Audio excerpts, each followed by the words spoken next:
शक्ति प्रदर्शन, चुनावी घमासान और क्षेत्र में कौतूहल का विषय। और सबसे बड़ी बात, एक निजी अखबार ने एक सर्वे पेश किया, जिस सर्वे के आधार पर जो चुनावी जंग मैदान में उतरना चाहते हैं, जो कुछ कर गुजरने की तमन्ना रखते हैं, विशेष करके बड़वानी जिले के ऐसे व्यक्तित्व जो प्रत्याशी बनकर विधानसभा में प्रत्याशी बनकर चुनाव के मैदान में उतरना चाहते हैं, उनके लिए आज का दिन बड़ा ही आश्चर्यबोधक रहा, चिंतित कर देने वाला रहा और आनंदित कर देने वाला भी रहा।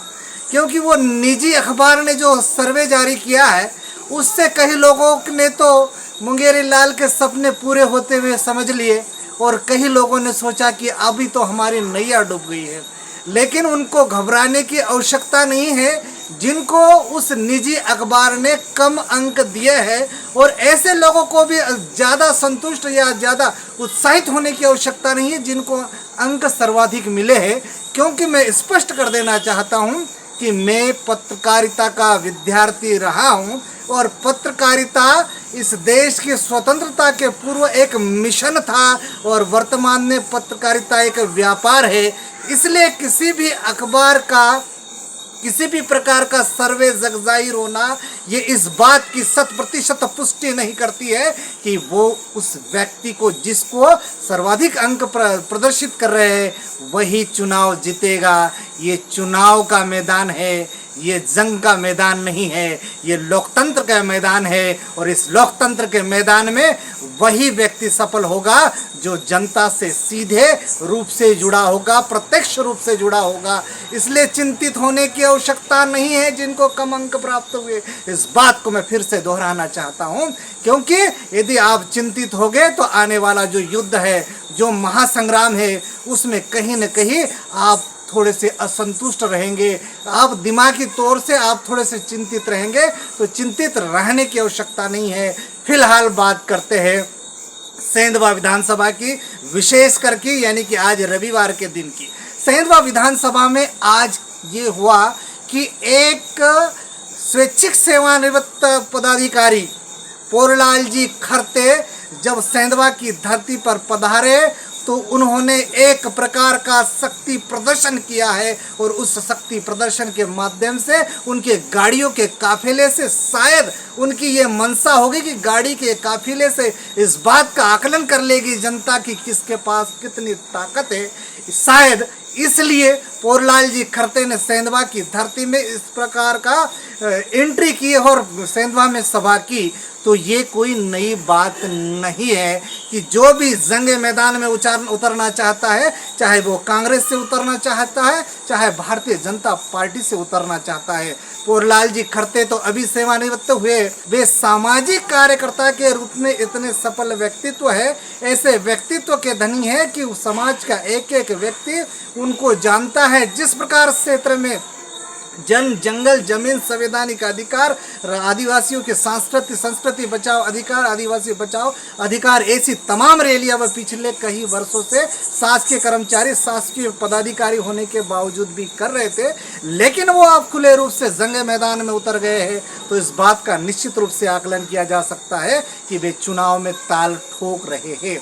अब यदि उनकी बात की जाए कि जो लोग शुरू से यानी प्रारंभ से या कई वर्षों से तैयारियां कर रहे हैं, उनके तैयारी के किस प्रकार से सामने आती है, उस बात का आज उल्लेख करते हैं, उस बात की चर्चा करते हैं। बात करते हैं जन्मदिन मनाने की। बात जन्मदिन मनाना एक आपकी अपेक्षा हो सकती है, एक आपकी संतुष्टि हो सकती है, लेकिन उसके पीछे राजनीतिक कारण क्या हो सकते हैं। और राजनीति के अच्छे जो लोग राजनीति के ज्ञाता है वो इस बात से निश्चित रूप से राजनीतिज्ञ ये आकलन निकाल रहे हैं कि यदि सेंधवा क्षेत्र में जन्म उत्सव या जन्मदिन मनाने का कोई कार्यक्रम है तो उसके पीछे क्या मंशा होगी और ये समय आने पर निश्चित रूप से जगजाहिर होगा। तो पहले जन्मदिन की बात करता हूँ मैं।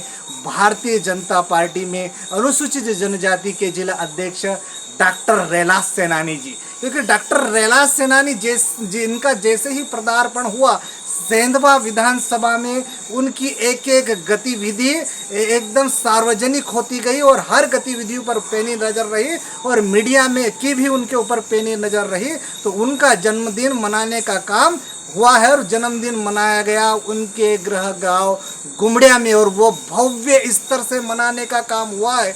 अधिकतर ये हम जानते हैं और आदिवासी भाई समय समय पर कहते हैं कि प्राकृतिक अवतरण हुआ, ये जन्मदिन उत्सव मनाने की जो परंपरा है वो पश्चिमी संस्कृति का द्योतक है।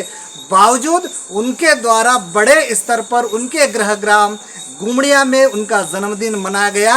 और बड़ी बात उसमें यह है कि उनके जन्मदिन पर मध्य प्रदेश शासन के कैबिनेट मंत्री पशुपालन मंत्री माननीय प्रेम सिंह पटेल भी उनके जन्मदिन में उपस्थित हुए और उनके सुपुत्र जो बलवंत पटेल है और जो बड़वानी जिला पंचायत के अध्यक्ष है वे भी वहां पर उपस्थित हुए। और कई नए पुराने कार्यकर्ता, कहीं संतुष्ट कहीं असंतुष्ट, कहीं प्रत्यक्ष या अप्रत्यक्ष रूप से उसमें शामिल हुए। इससे राजनीतिक जो आकलन करने वाले हैं उन्होंने ये आकलन जरूर निकाला होगा या निकाला है कि ये जन्मदिन उत्सव मनाना एक बहाना हो सकता है। इसको स्पष्ट रूप से मैं नहीं कहता हूँ क्योंकि उनकी मनसा क्या हो सकती है जन्मदिन मनाने वाले जाने, लेकिन शक्ति प्रदर्शन का कहीं ना कहीं उसमें सुगबुगाहट दृष्टिगत होती है। अब बात करते हैं अंतर सिंह आर्य के सुपुत्र यानी कि भाजपा जिला उपाध्यक्ष विकास आर्य की। विकास आर्य ने भी अपना जन्मदिन विकास भवन देवझिरी कॉलोनी सेंधवा में एक भव्य स्तर पर मनाया और उनके जितने समर्थक है या भारतीय जनता पार्टी के कार्यकर्ता कहे उन्होंने भी बड़े जोश खरोश से उनका जन्मदिन मनाने का काम किया। यानी कि कहीं न कहीं यह माहौल पैदा करने की कोशिश की गई और यह शक्ति प्रदर्शन किया गया कि विकास आर्य जी के साथ कौन है। अब इन दोनों के जन्मदिन की तुलना संख्या के आधार पर होगी और वो संख्या के आधार पर कितनी होगी वो स्पष्ट बात मैं नहीं बताऊंगा क्योंकि जो राजनीतिक विशेषज्ञ है उस बात का आकलन करेंगे। लेकिन जब तक मैदान में कौन उतरेंगे ये बात पार्टी की हाईकमान जारी करेंगे। किसे क्या मैंडेट मिलता है, कौन भारतीय जनता पार्टी से, कौन कांग्रेस से, कौन जयेश से, कौन आम आदमी पार्टी से मैदान जंग में होगा ये तो समय ही बताएगा। आप सभी को नमस्कार। यदि आपने इस चैनल को सब्सक्राइब नहीं किया है तो कृपया इस चैनल को सब्सक्राइब कीजिए ताकि रोज राजनीति के महा अखाड़े पर किस प्रकार के क्या क्या दावपेच आजमाएंगे और कौन शक्ति प्रदर्शन कर रहा है इसके बारे में आप तक सटीक जानकारी मुख्य नायक के माध्यम से पहुंचेगी। तब तक तो पुनः निवेदन करता हूं कि चैनल को सब्सक्राइब कीजिए, लाइक कीजिए और बेल आइकन दबाना ना भूले। नमस्कार।